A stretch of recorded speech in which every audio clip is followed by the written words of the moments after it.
watching a special edition of News Epicenter where I'm coming to you live from Tokyo in Japan. Prime Minister Narendra Modi has arrived here and day one was a packed schedule with a lot of interactions with the Indian diaspora, with top business leaders here in Japan. And tomorrow is the all-important Quad Summit, followed by 3 bilaterals which the Prime Minister will be holding with President Joe Biden, Prime Minister Kishida of Japan and also Prime Minister of Australia, Anthony Albanese. Today, Prime Minister Modi leveraged his personal brand in his signature outreach to the Indian diaspora, namely his warm interaction with children. He laid down his government's achievements in his address, lauding India and Japan's relationship. From the fight against climate change, culture and people-to-people contact, the Prime Minister said both nations share a natural bond and appealed to the diaspora to do its part in promoting Naya Bharat and deepened Indo-Japanese ties. Prime Minister Modi also attended a business meeting with 30 Japanese organizations as he tries to squeeze in 23 engagements in just 40 hours. One of the big tangibles from today is the launch of the Indo-Pacific Economic Partnership, where the 4 nations aim to create an economic bloc to counter Chinese influence in the region.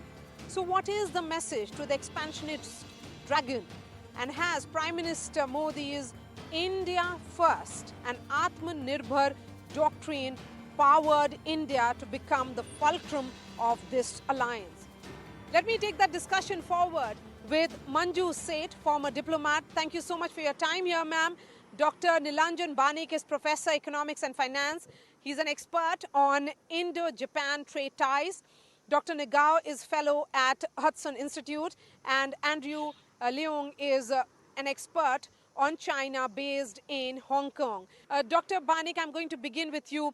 Prime Minister Narendra Modi has penned an op-ed, and in that he talked about how the Indo-Japan partnership began during his days as the Chief Minister in Gujarat.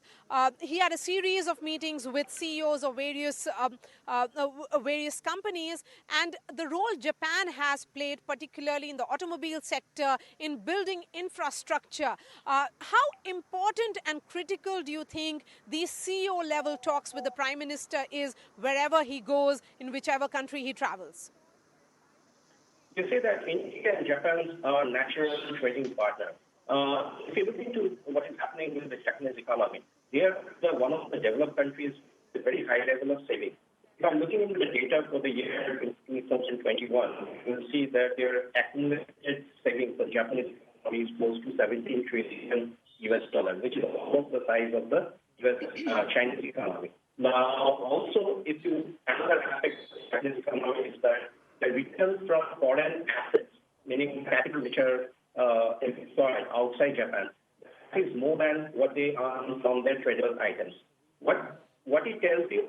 It tells you, in fact, that for India, India can actually look into the huge amount of foreign direct investments coming from Japan, be it in the manufacturing sector or be it to build infrastructure. Why? Because the rate of return on money invested in Japan, if you look into their 10 years on yield, it is actually close to 1%. For India, it is close to 7%. If I'm looking into the short-term rate of interest for Japan, it is negative 1%, but for India, it is close to 5.5%. So the Japanese government and the Japanese investors actually gain by investing in India because they get a higher return. India also gains because they get access to easy capital. And which is going to be good because for each marginal dollar invested in India, they are going to get much higher return compared to what they are going to get from other countries. Let me bring in Ambassador Manju Seth. Ambassador Manju Seth, one tangible announcement that came today from the Quad leaders was Indo-Pacific Economic Framework. Because this economic agreement has been done with 12 dozen countries, of course, but this has to do more to counter Chinese influence in the Indo-Pacific. Would you see this as coming too little too late? it is at least coming, I think. Let me put it that way, because it is important to counter and to understand what China has done in the region. It has absolutely made inroads into almost every economy in the Indo-Pacific region, and has tried to even the hold is there one, and the kind of debt that they are creating. Plus, they have taken away their manufacturing or whatever their sort of things that were being manufactured in those countries. Many of them have been moved to China, unfortunately. And so the supply chain resilience that is being spoken about, it's important that we need to move away from China very quickly, and that, I think, and rebuild these manufacturing of all these things in the Indo-Pacific, which was there originally, and also add India into this mix to have more manufacturing in India, and to shift supply chains to India and to other members in the Indo-Pacific, so that the over dependence on China that's currently being witnessed comes to slows down and gives us the Quad and the Indo-Pacific countries some degree of clarity, because right now, when the COVID vaccination time, all the chemicals for the pharmaceutical sector were coming from there, and suddenly it dried up, and the whole pharma sector suffered a setback. So all these things need to be have been countered in. But Yes. ma'am, the larger question is also, this is essentially United States' attempt at economic leadership, assertion of their economic leadership. But the question is this belated? Dr. Nagao, respond to that. Is this coming late? Of course, this is about giving a framework. It's just the beginning. But is it coming late?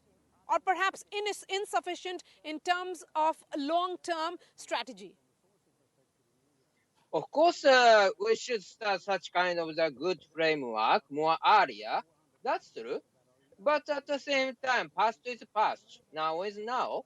We need to see the future. This is very effective because China's threat is threat of money.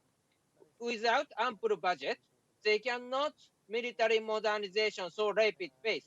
Without budget, they cannot invest in infrastructure projects of the other country to create huge debt to control these countries.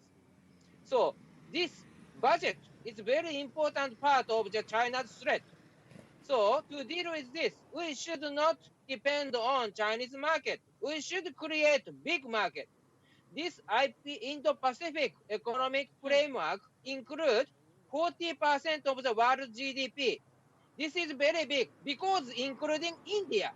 India is more than 1 billion population market and growing very fast pace. So Indo-Pacific Economic Forum is India's framework. That's why this is very strong. Bright future is waiting. That's why Okay. this is important. That is Okay. very effective way to counter China. Okay, Mr. Leong, of course, let's move away now from this announcement of Indo-Pacific Economic Framework and talk about Quad Summit, which is going to take place tomorrow. All eyes are on it, and of course, the big eyes also of China. They have been so far dismissive that they have called this as more of some kind of ganging up against it, some kind of Asia's NATO. Do you think these are more reactions based purely on its frustration, or more of, perhaps anxiety as to why India has emerged as a capable and an economic force in this Indo-Pacific region?